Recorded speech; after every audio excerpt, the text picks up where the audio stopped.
यह video tournament और professional TDM को मद्देनजर रखते हुए बनाई गई है। तो अगर आपके लिए टीडीएम का मतलब ओ माय गॉड ये तो घुस के मार रहा है, वाओ यार ये तो 3 हेडशॉट मार रहा है, अगर इसको आप टीडीएम कहते हैं तो यह वीडियो आपके लिए नहीं है। कृपया करके इस वीडियो को यहीं पर बंद कर दें ताकि आपकी समय की बर्बादी ना हो सके।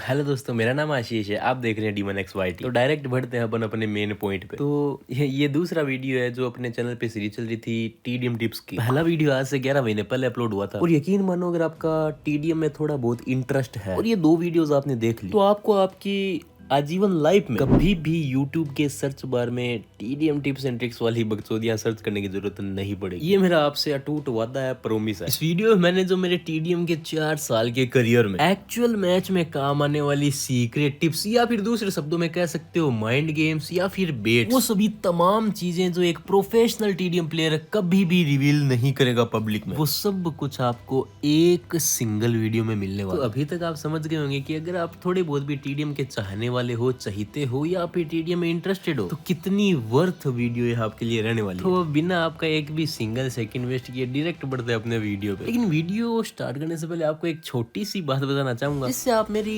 आगे आने वाली बातों को और गौर से सुन पाओगे। देखो, चाहे ऑफलाइन लाइफ हो या ऑनलाइन सोशल मीडिया, अगर आपको कोई भी ज्ञान पेल रहा है, थोड़ी सी देसी भाषा का उपयोग कर रहा हूँ, अगर कोई भी बंदा आपको ज्ञान पेल रहा है तो ज्ञान हमेशा उसी का ग्रहण करो जिन्होंने खुद अपनी आजीवन लाइफ में उस ज्ञान से रिलेटेड कुछ उखाड़ा। मोटा मोटी बात है ये। तो अगर आप इस चैनल पे नए हो या इस आवाज को आप पहली बार सुन रहे हो तो एक हल्का सा 2 लाइन का इंट्रोडक्शन में आपको मेरे बारे में बता देता हूँ। मैं पिछले 4 साल से टीडीएम खेल रहा हूँ और एज ए प्रोफेशनल वे में मैं पिछले 2.5 साल से खेल रहा हूँ, जिसकी पूरी हकीकत ये चैनल बयां कर रहा है। आप एक बार हल्का सा स्क्रॉल करके मेरी पूरी टीडीएम जर्नी का ओवरव्यू ले सकते हैं। और in present as a TDM coach मैं बंदों को पर्सनल ट्रेनिंग प्रोवाइड कर रहा हूँ। तो ये सब मैं केवल आपको इसलिए बता रहा हूँ ताकि आपको ऐसा ना लगे कोई एरा गेरा नत वगैरह आके ज्ञान पेल के चला गया। तो इंट्रोडक्शन हुआ समाप्त, अब आते हैं अपन अपने मेन ट्रैक पे। तो इस वीडियो को मैंने 3 चैप्टर्स या फिर 3 पार्ट्स में डिवाइड किया। इसमें पहले पार्ट में मैं आपको बताऊंगा कितना भी हैवी ओपोनेंट हो, कितना भी डेंजर ओपोनेंट हो, कैसे आप उसके बरखच्चे उड़ा सकते हो, वो भी कम एफर्ट्स में विद कॉन्फिडेंस। और ये मैं आपको साफ सीधी और सिंपल भाषा में बताऊंगा। और सेकंड पार्ट में अपन बात करेंगे एक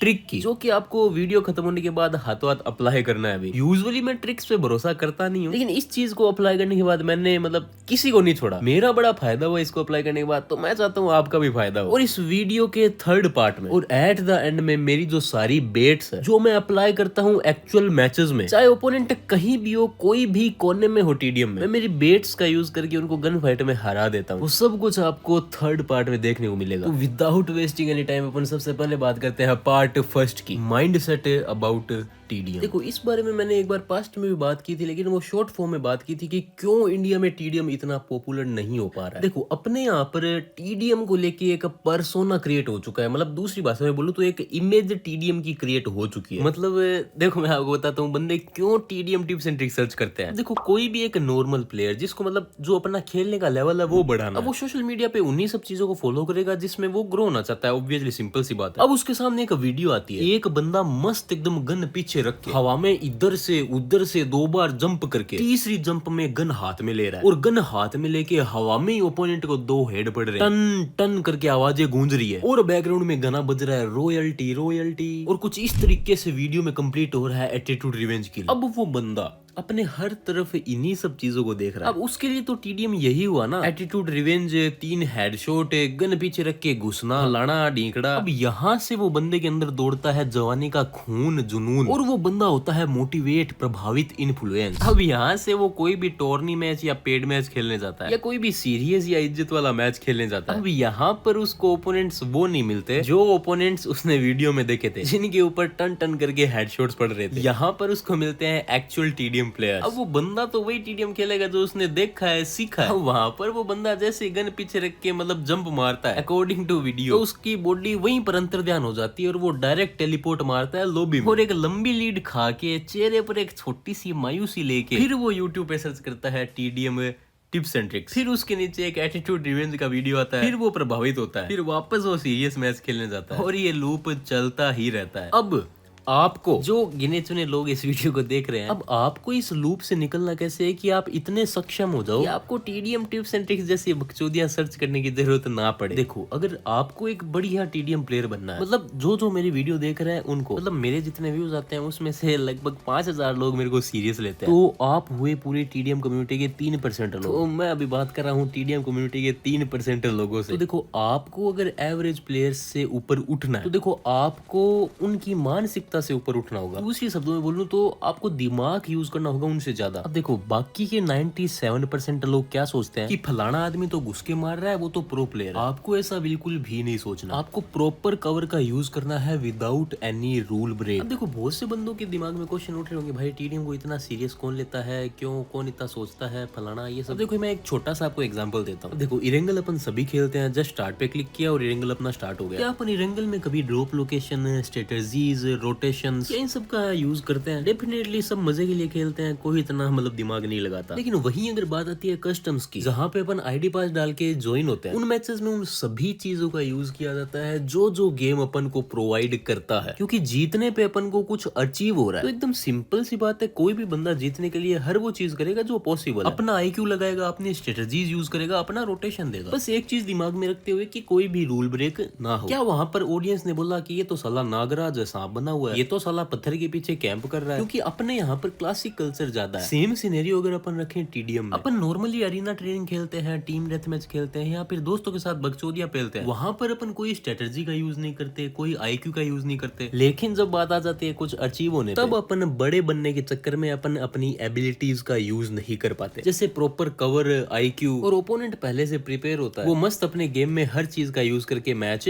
ले जाता है। और आपके पास केवल क्या बात रहती है, केवल एक चीज रहती है, मैं तो घुस के खेल रहा था, ओपोनेंट साला कैंप करके मार के चला गया। 95% लोग केवल फ्रस्ट्रेट होके मैच हारते हैं। तो मेरे 3% टीडीएम कम्युनिटी के भाइयों, एक एडवाइस दे रहा हूँ, रियलिटी की बात है। अगर आपने एक टीडीएम जीतना है, एक चीज दिमाग में रखना, मैं यहाँ पर बात कर रहा हूँ सीरियस टीडीएम की। मैं यहाँ पे बात नहीं कर रहा टीम डेथ मैच की, अरीना की, फ्रेंड्स के साथ जो बकचोदियां पेलते हैं उनकी। यहाँ पे मैं बात कर रहा हूँ एक सीरियस मैच की, जिसको जीतने पे अपन को कुछ अचीव होगा। अगर वो आपको मैच जीतना है तो आपको ओपोनेंट के माइंड के साथ खेलना पड़ेगा। ओपोनेंट के माइंड से खेलने के लिए, गौर सुनना मेरी बात को, ओपोनेंट के माइंड से खेलने के लिए आपको ओपोनेंट को फ्रस्ट्रेट करना होगा। ओपोनेंट को आपको तड़पाना होगा, किलसाना होगा, जब तक कि उसका फोकस खुद के गेम से ना हट जाए। देखो, आपको एक एग्जांपल देता हूँ, लेकिन उससे पहले अब देखो, 97% टीडीएम कम्युनिटी मेरे को बोलेगी, भाई आप ये क्या कर रहे हो, आप तो कैंपर बना रहे हो, आप तो कवर का यूज कर रहे हो। हमने कल एक वीडियो देखी थी, उसमें तो वो घुस के मार रहा है। अरे भाई, जिन बंदों को वो घुस के मार रहे हैं, उन ओपोनेंट्स को भी तो देखो। अगर केवल और केवल टीडीएम में अंधे सांडगे जैसे घुस के मारने से अगर टीडीएम गोड बनते हैं, तो क्यों वो टीडीएम गोड अपने यहाँ का एक लोकल टीडीएम टूर्नामेंट का राउंड फर्स्ट भी क्लियर नहीं कर पाते? क्या इसका आंसर है किसी के पास? अब यहाँ पर कोई भी क्रिएटर से नेगेटिव वाला सीन नहीं है। सभी क्रिएटर्स जी जान से मेहनत करते हैं अपनी ऑडियंस को एंटरटेन करने के लिए। अब यहाँ पर मैं केवल बात कर रहा हूँ जो एंटरटेनमेंट से ऊपर के लेवल का टीडीएम होता है। वहां पर आपको बस रूल्स को दिमाग में रख के अपना बेस्ट देते हुए मैच को निकालना होता है, किसी को एंटरटेन करने की जरूरत नहीं होती। ये चीज मैं 97% लोगों को नहीं समझा सकता, और आशा करता हूँ टीडीएम कम्युनिटी के मेरे 3% लोगों से कि वो समझ पा रहे होंगे मैं क्या कहना चाह रहा हूँ। आज के टाइम में टीडीएम में केवल एक ही चीज है जो आप दिमाग में रखो, या तो आप हार के बड़ा बन जाओ, या आप जीत के छोटा बन जाओ। हारोगे तो आप बोल देना मैं तो घुस घुस के खेला, जीतोगे तो लोग ही बोल देंगे कि साला क्या करके खेला। अब यार, मैं पहले पार्ट में बहुत बातें बोल रहा हूँ, जो भी बोर हो रहा है वो डायरेक्ट अपने सेकंड पार्ट पे स्किप कर सकते हैं। देखो, एक लास्ट एग्जांपल और दे रहा हूं। आप एक युद्ध के मैदान में उतरे हो, जहां पे आपका शारीरिक बल एकदम सेम टू सेम है आपके ओपोनेंट के। मैदान के अंदर बहुत सारी चीजें पड़ी है जिनका आप यूज कर सकते हो युद्ध जीतने के लिए। मैदान के अंदर बहुत सारे पत्थर पड़े हैं, भाले पड़े हैं, तोप पड़ी है, ओहो और क्या हो सकता है, टैंक पड़े हैं। लेकिन युद्ध से पहले आप क्या कहते हो, मैं तो धरती के ऊपर भागते हुए नंगे हाथों से उसके मुक्के मारूंगा, फिर युद्ध जीतूंगा। दूसरी तरफ आपका प्रतिद्वंदी ओपोनेंट टैंक के अंदर बैठा हुआ है, तोप के अंदर गोले लोड कर रहा है, हाथ में भाला लेके खूंखार भेड़िए की तरह आपका वेट कर रहा है कि कब हाथ हिलाते हुए आप उसके सामने आओ और कब आपका खात्मा हो। अब आप जेन्युइन तरीके से बताओ, क्या आप कभी ऐसे युद्ध जीत पाओगे? क्या आपको वहां पर मौजूद किसी भी चीज को यूज करने से मना किया किसी ने? मतलब टैंक को, तोप के गोले, किसी ने भी यूज करने से मना किए, लेकिन स्टिल आपने उनका यूज ही नहीं किया और युद्ध आप हार गए। सेम चीज भाई अपने टीडीएम में, किसी ने मना नहीं किया आपको कवर्स का यूज करने के लिए। इन कवर्स को आप अपनी एबिलिटी बनाओ, कवर्स के आसपास अपना जाल बनाओ, ओपोनेंट को फ्रस्ट्रेट करना सीखो। कोई भी अपने एक फेवरेट स्पॉट को, एक फेवरेट कवर को इतना स्ट्रॉन्ग बनाओ कि आप वही चाहो कि एक बार ओपोनेंट वहां पर आ जाए। साला एक बार ओपोनेंट कंटेनर पे आ गया तो आप डंके की चोट पर कह सको कि साला अब तो ओपोनेंट की आत्मा ही वापस जाएगी। अब इस चीज की बहुत से एग्जांपल पड़े हैं, लेकिन मैं आपको एक नॉर्मली एग्जांपल देता हूं। अब मेरे सामने एक आईपैड प्लेयर है, बहुत स्ट्रॉन्ग आईपैड प्लेयर है, लेकिन मैंने उसको इस लेवल तक फ्रस्ट्रेट कर दिया कि अब उसके मन में केवल एक ही चीज है कि कैसे मैं लीड रिकवर करूं। अब यहाँ पर मेरे दिमाग में नई नई स्ट्रेटजीज चल रही है, नए नए मूव्स चल रहे हैं, मैं मेरे आईक्यू का यूज कर पा रहा हूँ। यहाँ पर ओपोनेंट के पास भले ही मेरे से डबल आईक्यू, लेकिन इस मोमेंट पे वो उसका यूज नहीं कर पा रहा। उसके मन में केवल एक ही चीज चल रही है, मैं जल्दी से जल्दी लीड रिकवर करूं। अब जैसे यहाँ पर जैसे ही उसको एक पॉइंट मिला, वो अगेन मेरे पास आ गया और एक बेवजह की फाइट लेने लग गया, जहां पर फाइट की कोई जरूरत नहीं और कुछ इस तरीके से मेरे पास लीड बढ़ती चली गई और ओपोनेंट मेरे से यहाँ पर लाख गुना ज्यादा स्ट्रॉन्ग हो, लेकिन जस्ट बिकॉज मैंने यहाँ पर ओपोनेंट को फ्रस्ट्रेट किया और मैं एक इजी मैच कम एफर्ट्स के साथ जीत गया। ऐसा आपके साथ भी कभी ना कभी हुआ ही होगा एक बार कि जब कभी भी आप ओपोनेंट के ऊपर फ्रस्ट्रेट होते हो तो आपको कोई भी सुध बुध नहीं रहती, ख्याल नहीं रहता कि आप कब कौन सा मूव यूज कर रहे हो। जैसे एक बार ये मेरे ओपोनेंट की जंप को देखो एक बार, क्या यहाँ पर इसको ये जंप करने की जरूरत थी? ये चीज ओपोनेंट को भी पता है कि यहाँ पर मैंने गलत मूव का यूज किया, लेकिन स्टिल अब उसके मूव्स पर उसका कंट्रोल नहीं है। आपको ओपोनेंट को इसी स्टेज पर लाना है। यार आई होप आप समझ गए होंगे मैं एक्चुअल में क्या समझाना चाह रहा हूँ, कैसे मैं मेरे अंदर की भावना आपके सामने व्यक्त करना चाह रहा हूँ। स्टिल अगर मेरा कोई भाई नहीं समझा तो जस्ट मेरे को इंस्टाग्राम पर स्टोरी में टैग कर देना, मैं आपको समझा दूंगा। अब बढ़ते अपन अपने सेकंड पार्ट पे, जो कि 1 मिनट का ही रहने वाला, ज्यादा लंबी नहीं करेंगे, ऐसी वीडियो लंबी होती जा रही है। देखो सेकंड पार्ट में मैं आपको एक ट्रिक बताने वाला, पहले आप ट्रिक सुनो, उसके बाद में अपन इसके ऊपर चर्चा करेंगे। देखो छोटे छोटे स्टेप्स है, ज्यादा लंबी चौड़ी कोई वार्तालाप नहीं है। आपको जस्ट अपना गेम ओपन करना, फिर अपनी आईडी को लॉग आउट करना, फिर आपको राइट हैंड साइड में रिपेयर का ऑप्शन दिखेगा, फिर इस पे आपको रिस्टोर डिफॉल्ट सेटिंग्स पे क्लिक करके आपको सिलेक्ट करना है अरीना वेयरहाउस। बस इतना ही काम है, जस्ट आपको ओके पर टैप करना है। लेकिन एक चीज का ध्यान रखना, आपको अभी गेम ओपन नहीं करना है। अब आपको अपने डिवाइस की सेटिंग्स ओपन करना है और सर्च बार में आपको सर्च करना है रीसेट नेटवर्क सेटिंग्स। जैसे ही आप ये सर्च करोगे आपके सामने एक लिस्ट निकल के आएगी, सिंपली आपको उसके ऊपर टैप करना है और ध्यान रखना आपको केवल एक ही ऑप्शन को रीसेट करना है, रीसेट नेटवर्क सेटिंग्स। इसके बाद आपका आईपैड ऑटोमेटिकली रीस्टार्ट हो जाएगा। ओपन करना है और जैसे ही आपका आईपैड ऑन हो जाए आप अपना गेम ओपन कर सकते हो। भाई साहब यकीन मानो इस ट्रिक को मैं पिछले 1 साल से यूज कर रहा हूँ। अब क्वेश्चन ये उठ रहा होगा कि इसको कब यूज करना है। देखो हर 1-2 महीने में एक बार अपडेट आता है, आपने अपडेट के बाद में इसको यूज करना है। भाई इसके फायदे तो भाई साहब ओहो क्या ही गोलियां चिपकती है। मैंने ये ट्रिक अभी तक सोशल मीडिया पे शेयर नहीं की थी, बस इसी वीडियो का इंतजार था कि हाँ भाई इस वीडियो में आपके साथ शेयर करूंगा। तो जैसे ये वीडियो खत्म होता है आप एक बार जरूर अप्लाई करना और कमेंट सेक्शन में बाद में जरूर आके बताना। अब बढ़ते हैं अपन अपने लास्ट और फाइनल पार्ट। मैं जो गेम में बेट्स यूज करता हूँ ओपोनेंट्स के ऊपर, वो सब मैं आपको बताने वाला हूँ। अब भाई इसके बाद में मेरे को तो एक ऐसे ओपोनेंट के सामने खेलने में जिसकी ऑब्जर्वेशन स्किल अच्छी है, उसके साथ खेलने में मेरे को बड़ी दिक्कत होने वाली है, क्योंकि मैं तो मेरी सारी बेट्स का चिट्ठा आपके सामने खोलने वाला हूँ। जब भी आपका कोई भी सीरियस मैच हो, एक बार इस पार्ट को देख के जाना। कोई भी आपका मैच खेलने से पहले ये अपना इस वीडियो का 3rd पार्ट को देख के जाना, ताकि एक्चुअल मैचेस में ये सब आपके दिमाग में रहे। बाकी ज्यादा कुछ लंबा चौड़ा सीन शॉट नहीं है, मतलब 1-1.5 घंटा प्रैक्टिस करोगे तो आपको सारी दिमाग में मतलब माइंड सेट हो जाएगा आपका।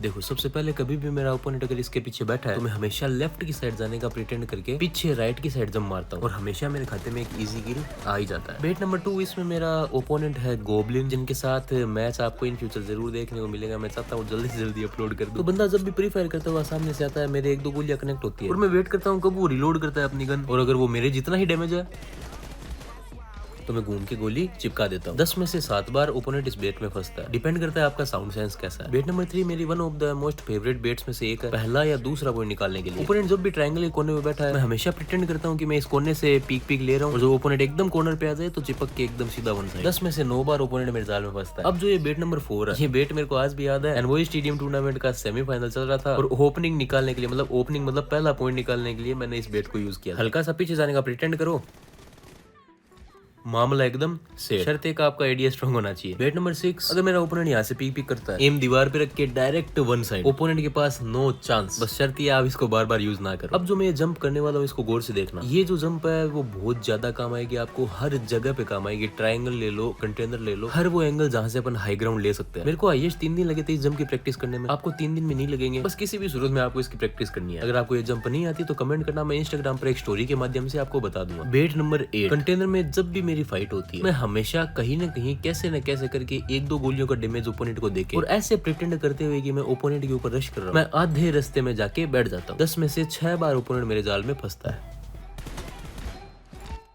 नेक्स्ट वेट मेरे हर बार काम आती है 10 में से 10 बार। बहुत बार होता है ओपोनेंट अपना बेस कैप्चर कर लेता है और जिस हट के ऊपर मैं बैठा हूँ यहाँ पर आके ओपोनेंट होल्ड कर लेता है। और जितनी बार आप बाहर जाते हो, अगर आपके पास मोमेंटम नहीं है तो ये जगह ही ऐसी है, ओपोनेंट के पास लीड बढ़ती जाती है। जब भी मेरा ओपोनेंट इस हट को होल्ड करता है, मेरा एक ही फंडा रहता है, जैसे ही मैं रिस्पॉन होता हूँ मैं प्रिटेंड करता हूँ मैं सीधा जा रहा हूँ, लेकिन अचानक से राइट की साइड एक जंप एकदम हट के चिपक के और मेरा बेस क्लियर हो जाता है। लेकिन इसको बार बार यूज नहीं करना। बैट नंबर 10, जो काफी बार मैं यूज करता हूँ जब भी ओपोनेंट ट्रेन के अंदर होल्ड करता है। ओपन में आके ओपोनेंट को लालच देके एडीएस जस्ट हेड लेवल पे रख के प्री फायर करना। ये चीज मैं काफी बार इस जगह पे भी यूज करता हूं। हल्का सा लालच देके एडीएस हेड लेवल पे रखो, सिंपल एक पॉइंट है।